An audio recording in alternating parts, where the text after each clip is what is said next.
Jadi tartil itu mentajwidkan huruf dan mengetahui kaidah waqaf, tempat berhenti bacaan Al-Quran.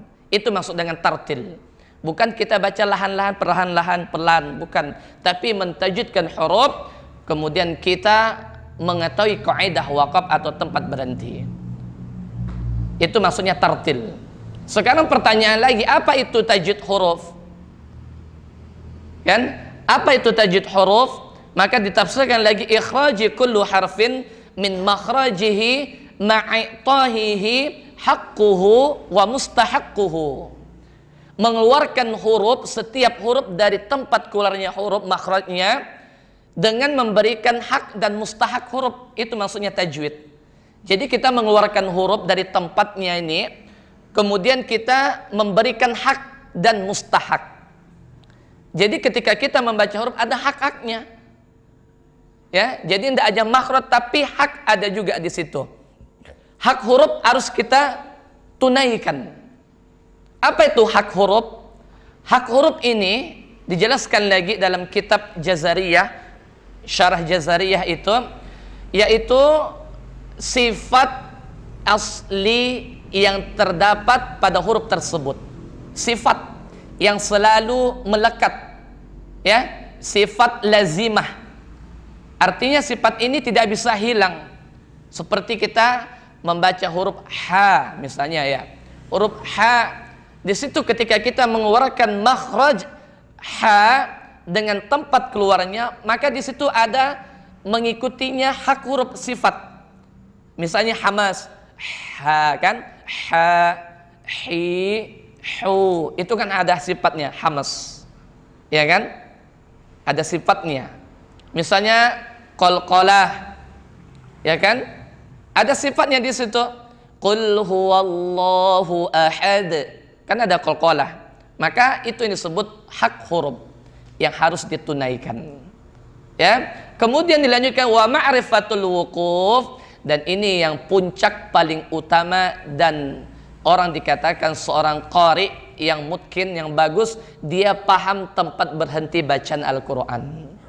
Maka tentunya ketika kita ingin belajar tentang waqaf, mengetahui kaidah waqaf, tentunya di situ kita dituntut untuk mempelajari bahasa Arab. Karena kita tidak akan tahu berhenti hayat ini, yang mana kita seandainya berhenti di sini namun mengakibatkan artinya jadi negatif. Misalnya begini yang kita kebanyakan. Innalladzina amanu wa 'amilus salihati lahum jannat,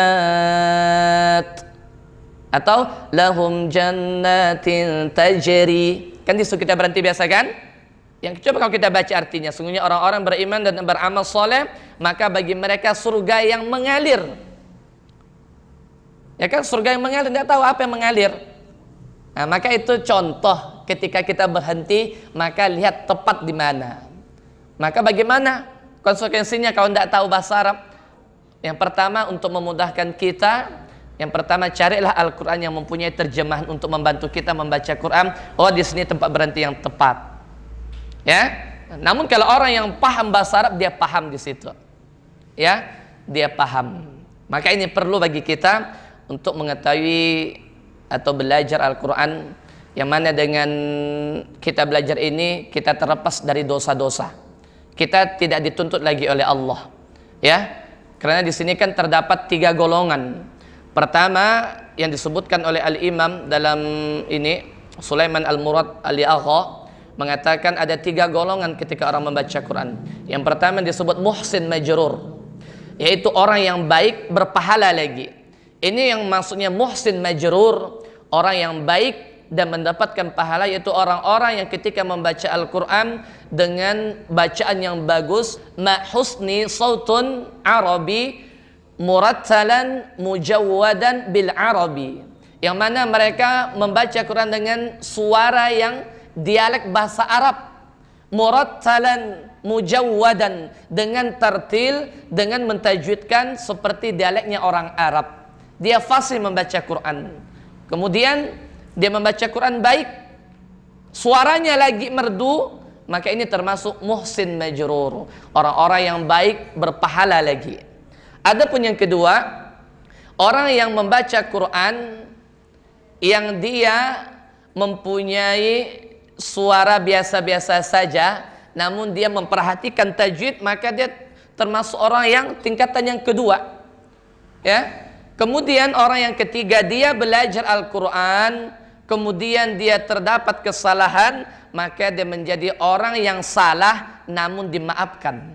Nah itu dia. Orang yang salah baca ketika dia ada belajar, ketika dia berusaha mempelajari namun terdapat kesalahan, maka dia termasuk orang yang salah namun dimaafkan. Sama kita belajar hukum-hukum Islam. Ya kan, hukum-hukum Islam kita pelajari, yang mana di situ kita sudah belajar bersama guru mempelajarinya, namun kita terdapat kesalahan yang belum sampai hukum itu kepada kita, maka ini dimaafkan. Ya, namun berbeda orang yang golongan berikutnya, orang yang tidak mau belajar Al-Quran sehingga dia mendapatkan dua kesalahan. Yang pertama, dia membaca Al-Quran tanpa ilmu. Yang kedua, dia meninggalkan kewajiban untuk menuntut ilmu. Maka orang ini termasuk orang yang jelek dan berdosa lagi. Maka kita berlindung kepada Allah, mudah-mudahan kita menjadi orang yang pertama, orang yang baik, berpahala lagi.